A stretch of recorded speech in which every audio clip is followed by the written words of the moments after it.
And, well, you know, you look around the world during that time and you saw in Castro's Cuba that a small group of revolutionaries had overcome a government.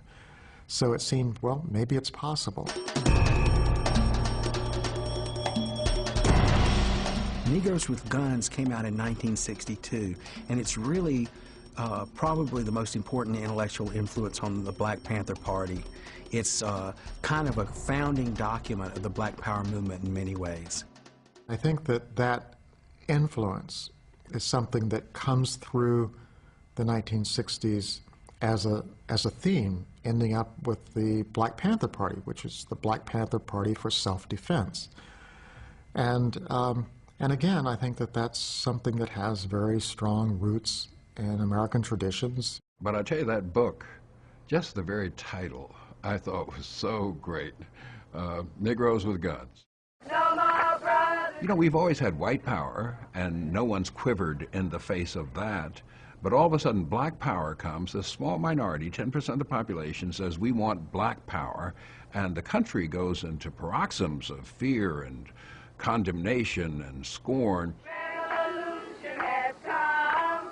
It's time to pick up the gun. They were becoming more radical. They were becoming less patient with the nonviolent and patient philosophy that was coming out of the civil rights movement. And they saw him, because you have to remember, they saw Robert Williams as a heroic figure. You know, he was brave, he stood up, you know, spoke his mind, he was a man. Vietnam, broadcasting from Hanoi. I know that they rebroadcast some of our Radio Free Dixie on Radio Hanoi.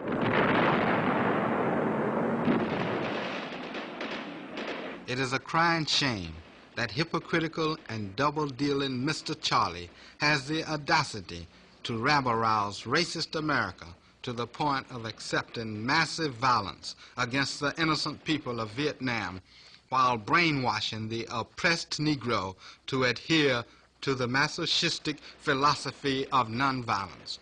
Yes, Big Daddy orders a semi-state of war footing and dispatches elite troops to defend Mr. Charlie's version of democracy in Vietnam, while Afro-Americans bleed and die from the lack of police protection in the black ghettos of racist America. What a sham. What blatant hypocrisy. I was concerned about what the government was going to say about all of our speeches, and I knew that we had to continue doing something, and that was our way of fighting the injustices that were going on against our people in the United States.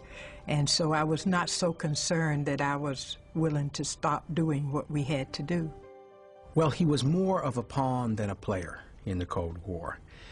He's, you know, the Cuban Revolution prided itself on its racial egalitarianism. So to shelter the fleeing black activist from the South was help them politically.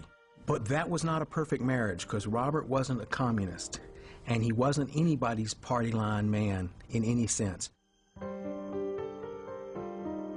As an individual, they treated me quite well in Cuba. But with some of the party people, I had some problem. They took the position that my position would drive a wedge between the white working class and the black if blacks used my method of self-defense. So as a result of this, there was this friction. So and then I had to leave Cuba. I wanna go home. Oh, how I wanna go home. The Chinese people warmly welcome Mr. Robert Williams, noted Afro-American leader, and Mrs. Williams.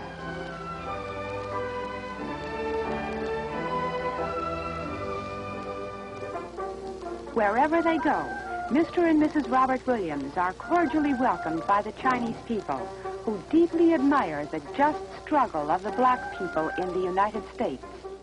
He kept trying to return to the United States, but he kept being turned down. He approached the Swiss to intercede for him, and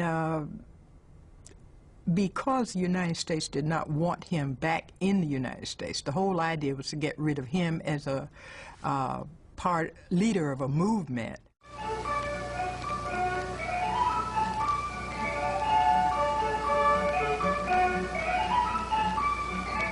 And I missed our people because I was thrown into an environment of total strangers. I made friends wherever I went, but I missed mostly just the comradeship of my friends and family. What you have to understand about the decision of the United States government to let Robert Williams come home in 1969 is that the Nixon administration was moving towards opening diplomatic relations with China. Chairman Mao Zedong, our most beloved and respected leader, comes to the rostrum on top of Tiananmen Gate Tower. Mr. and Mrs. Robert Williams are among the distinguished guests on the rostrum. This was in the period of the Cultural Revolution. It was China was closed off and chaotic. And the State Department very much wanted to know what Robert Williams knew.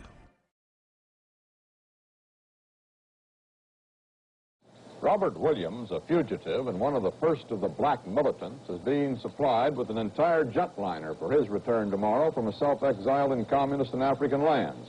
He's wanted on 8-year-old kidnapping charges in North Carolina involving a white couple allegedly taken hostage during racial disorders. Williams has been held in Great Britain for the last week since airlines refused to honor his ticket to Detroit, the base of a black separatist movement which made him its president. The airlines feared a possible hijacking or civil demonstrations. At the request of the U.S. government, Trans World Airlines changed its position but said a special flight would be arranged to carry only Williams and his lawyer. Their tickets cost $282 each. The flight will cost TWA about $20,000. Last night I went to sleep in Detroit City, and I dreamed about the cotton fields and home. I dreamed about my mother, dear old pappy, sister and brother. In some ways, the CIA really expects Robert to step to the fore and become the central figure in the Black Power movement. They essentially say, you know, Malcolm X is dead, Stokely Carmichael, Eldridge Cleaver, they're out of the country. You know, there's this vacuum of leadership, and they fully expect Robert Williams to step into it. He never wanted to be a leader. He never really wanted to be in that lead role. He was following what he felt he needed to follow and had to follow to try to get change, but he didn't want to be the one to be out front all the time. I wanna go home. He's been abroad at that point for 8 years, and he's dragged his wife and family halfway around the world, and he's tired.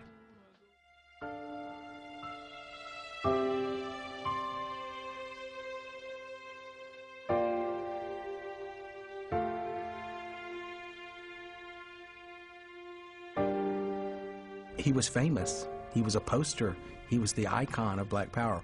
But he went, you know, they moved out to Western Michigan and went to Baldwin, and he joined the local NAACP, and he spoke at colleges and at prisons. He tried to be a sort of a local community person.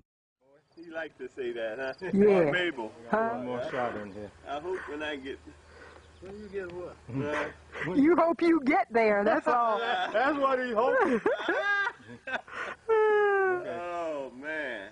Seeing him as a figure who managed to stay active, stay vocal, stay militant during a long period of time when the cost of doing that was tremendous, makes him to me a heroic figure. He used to tell a story about George Washington going out and fighting and then returning to Mount Vernon and live out his days as a gentleman farmer or whatever. And he said, I would like to have